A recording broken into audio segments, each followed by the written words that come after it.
All right. Hello, ladies. It's Kiki Strickland, the Matchmaker and Dating Coach. And we're talking about safety again today because as I see more and more reports about these two guys, two serial killers, they are labeling these guys as serial killers because they have killed multiple women. This is not a movie. This is real life. So there's a relationship coach that I sometimes watch his videos. I like him because he is a Christian. Most of the time, I agree with him. I do not agree with him on everything. And one of the things that he tells women is not to do online dating. Of course, I don't agree with that. I'm doing online dating. I love online dating. Online dating is the easiest, quickest, fastest way to have potentials in your area or even out of your area. So it is a necessary, I won't even call it an evil. It's a necessary avenue that we need to use in this day and age because you're not getting out there enough. Everybody's too busy. And it's pretty much the number one way that people are meeting these days. So you can't throw the baby out with the bath water. Yes, crazy things happen, and you do want to pay attention to those, and you do want to be cautious. And that's what we're going to talk about here. But you can't say you should never do online dating. That's just not realistic. You need ways to meet people, and this is the way that we're doing it these days. However, I do want to talk about dating safely, navigating online dating in a safe way. And one of the things I want to talk about today are these two Black male serial killers. Because, I was a 70s baby. And back in the day, we used to always say, oh, if it's going to be a serial killer, it's going to be a Caucasian man. He's going to look a little nerdy. He's going to be socially awkward, And then when Ted Bundy was found out, and he was a good-looking, regular-looking white man, we were still, Black people were still able to say, see, it's that race over there that does those kind of things. But we have been assimilated into the US and we do what they do. And so now it's looking like we've got our own breed of serial killers. And I'm going to talk about two today. I'm going to share my screen. You can just Google them. The one that I'm going to talk about today, let's see. Now, the shopping cart killer was here in the DC area and nearby states, Virginia, Pennsylvania, maybe New Jersey. And then also this other guy, Khalil Weaver, New Jersey serial killer. So let me show you this because you might not have heard of him. You probably heard about the shopping cart killer. So this is an article that I found. New Jersey serial killer Khalil Weaver sentenced to 160 years in prison. So, of course, the justice system still just so heavy-handed towards us. You get other serial killers that are of a different hue. They might have gotten, 50 years? Okay, we get 160 years. But this person does deserve to be in jail for the rest of his life. So listen to this. He was convicted in 2019 of killing 3 women. They called it a frenzied crime spree in 2016 that left 3 women dead. The 4th woman got away. He was using dating sites or sex sites to meet them. There were plenty of testimony in the courtroom. Family members came. It was like they should make this into a movie because one of the women that got away went to the police. They didn't believe her. It sounds like one of the family members of one of the other victims helped set up a sting to get him. Like she set up a fake page because okay, let's read this. He was mostly targeting young, wayward women in the sex trade with few contacts who might report them missing. So he was very strategic in how he was picking them, or so he thought. The deadly escapade stopped only after the friends and family of one victim made up a fake online profile to lure him to help the police get him. So this guy actually said he didn't do it. He said he's been set up. He's not the one. But they had all of this evidence. You know, evidence can be manufactured, but they had all this evidence, and even the eyewitness testimony of one person, the victim. So let's get to her, what she says. Oh, they use Google. The prosecutors presented incriminating Google searches on how to make homemade poison. And he was caught in lie after lie about his whereabouts and what he was doing. They even used geolocation data from his phone that tracked his whereabouts during meetings with the 4 women. He could be traced to the scenes where he met each victim and later to the sites where their bodies were found. So it was Tiffany Taylor who escaped, and 3 of the other ladies, one from Montclair, one from Philadelphia, and one from Newark, who did not. Craziness. It says authorities started connecting the dots while investigating the disappearance of Butler, a 20-year-old Montclair college student who vanished while home on Thanksgiving break. Now, this was in 2016. Thanksgiving break. She had connected with him through the social media site called Tagged. Never heard of it. I guess that's for people who want sexual encounters, not dating. She arranged to pick him up in her parents' minivan. We're doing stupid stuff. This says, even before the meeting, she texted him, "You're not a serial killer, right?" And he was. This is crazy. So anyway, he was using these sites that women who wanted to get paid for sex were using. And from what I can tell, the 3 ladies that he did kill were Black, and he is Black. Check this out. Google it so you can find out what happened. I read about how she got away. She was pretty smart. She even convinced him to drive back with her to where she was staying so that she could delete the messages from him off of her phone, which would cover up his activity and let him get away. So you got to read this. You got to read this craziness. But what I also want to share with you about the shopping cart killer, which was right here in Prince George's County, right here in the DMV, the DC area. I saw, first of all, read about what he did.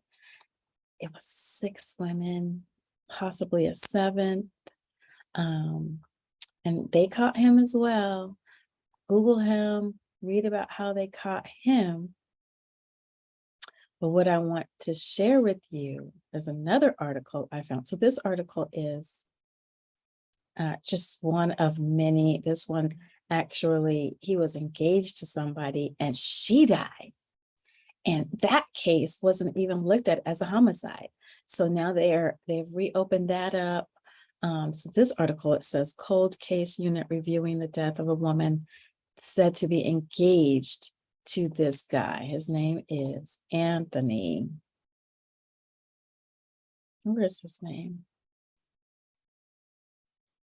Robinson? Okay. Okay, so check that one out. Oh, this is the one that I want to show you.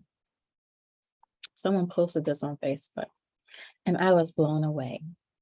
Pennsylvania woman details her experience dating the alleged shopping cart killer.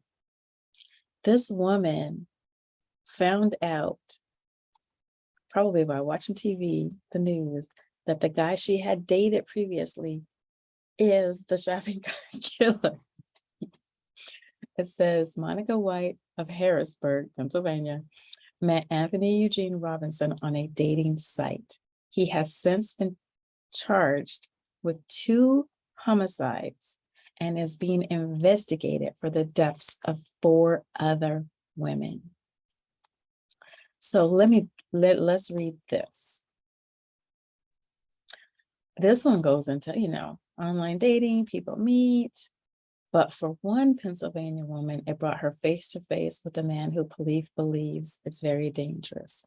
She spoke with the Washington Post, so you can read this on the Washington Post. This is actually a Philly paper that I'm using for this. But she met him on a dating site. She was 53. She met him in 2020. She was 53 years old. This says she was ready to date again after going through a painful divorce. She created an online dating profile. He reached out to her. Hey, beautiful. Hi, beautiful. I'd like to get to know you better. The flattery continued, with Robinson, the killer, telling her he liked her interest in art, her work as a preschool teacher. Now, this man is only 36. So first of all, that's a red flag for me. You're 53. He's only 36. Why are you entertaining this? I think that is a too large age range. You can go maybe 5 years, no more than 8 years below. 10, maybe. She's 53.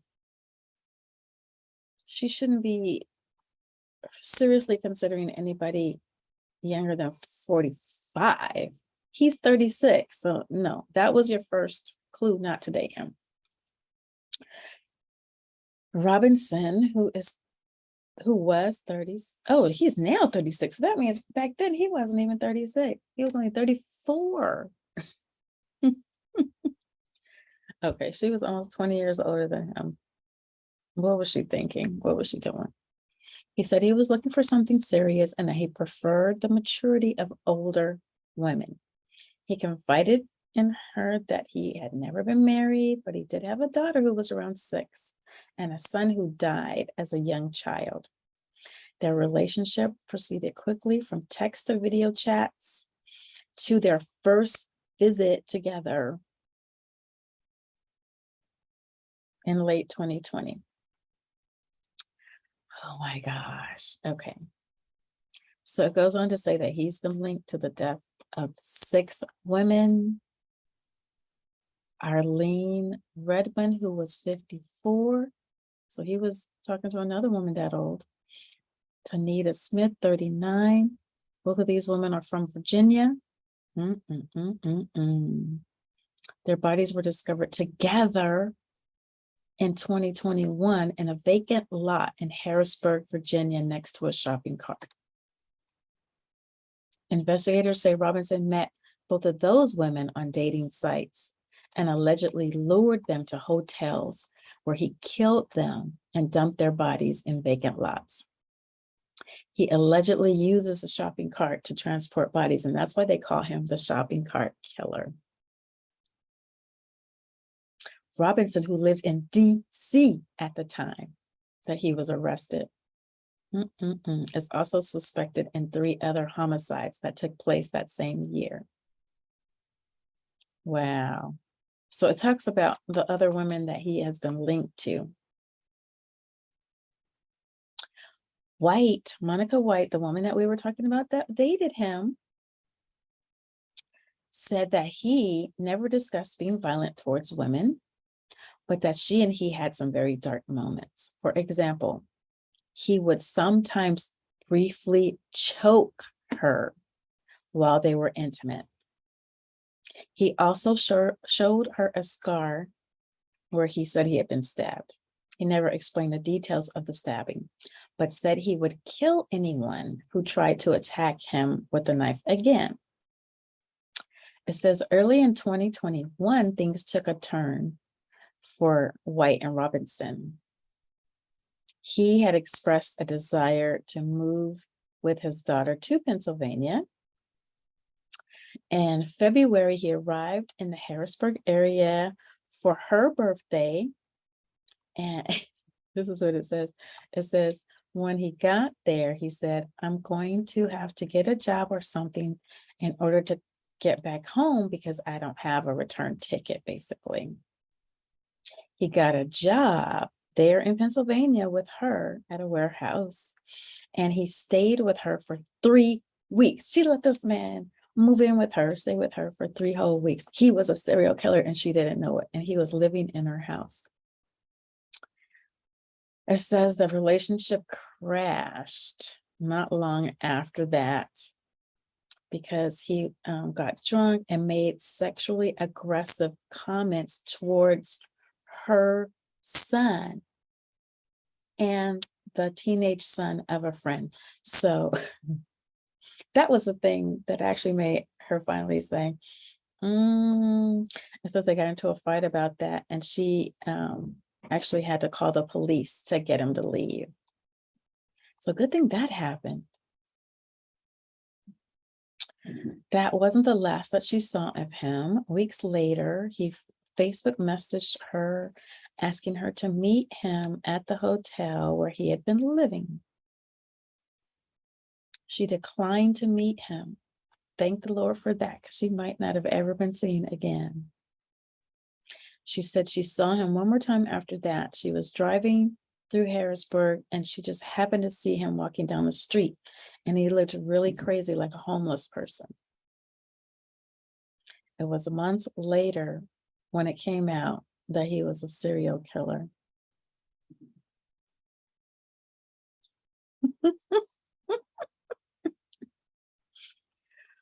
Oh gosh. So we do want to be careful. Of course, this is 2 serial killers out there, but it only takes one. If you're not careful, if you're not cautious, if you're not being aware, being smart.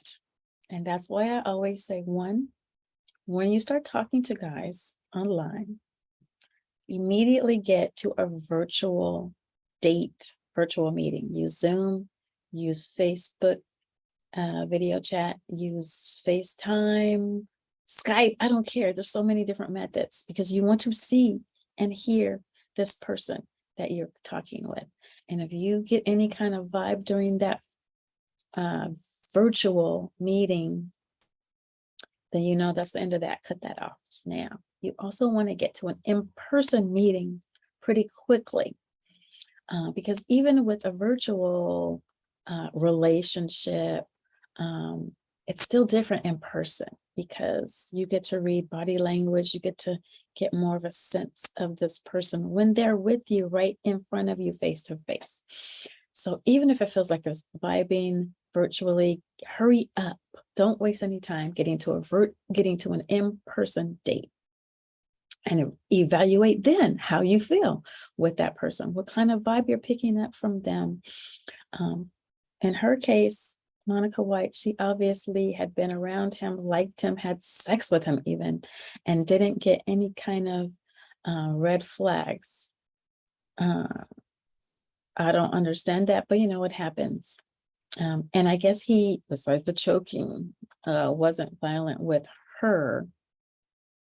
But you know, serial killers have married people, and that person didn't even know they were a serial killer. So they obviously have 2 faces. They're this dangerous killer, and then to this other woman, he might be a sweet, kind, giving, caring man. That's the scary thing. That's what really scares us, that we could be fooled into thinking this is a great guy and even marry him, live with him, and he's leading a double life out hurting women. Pray about it. Pray about everyone that you are dating. how else can you pay it? How else can you recognize that this person is a serial killer? I mean, you just can't probably. They put up a good facade. They're actors. They know how to play the game in some cases.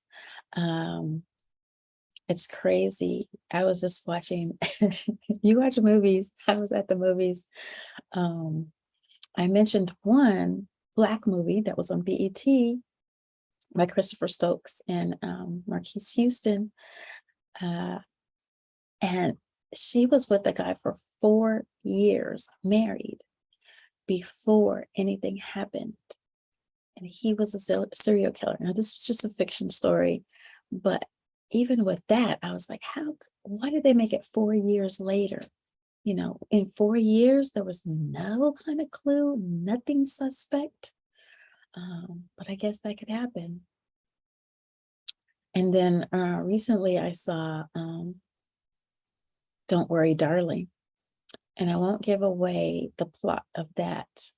I'll just say it's scary how men can trick us. And we think that they're one way, and it's all an act that they're able to carry out for years sometimes. So you just got to be close to Jesus. You got to be led. You have the Holy Spirit to lead and guide you. You want to cover yourself with Psalms 91. You want to have a discerning of the spirits, walk in discernment. You want to be cautious. You don't want to meet anybody at their place for a long while. You don't want to have them come into your place for a long while. You want your friends and family to meet this person, so at least they know who you have been with if you come up missing. Got to be cautious. You got to be careful out there. I don't want you to live in fear, though. I do online dating. I talk about Facebook dating a lot because I feel like that's even more authentic. To have a Facebook profile, even though you can't see the person's full Facebook profile and they can't see yours, you know that they are on Facebook because that's how they created that. And usually you have a connection in common, so at least somebody else already knows this person. So we're not going to live in fear. We're going to continue to date online, but we're also going to be aware of things that have happened like this. And we're going to be extra cautious. And men know this and they understand why we're cautious. And they need to be careful too, because there's probably some female serial killers that have not been discovered. We don't even know. Men come up missing too. All right. So I hope this was helpful. I'll be back with more dating topics. Kiki Strickland, the Matchmaker and Dating Coach. Have a good one.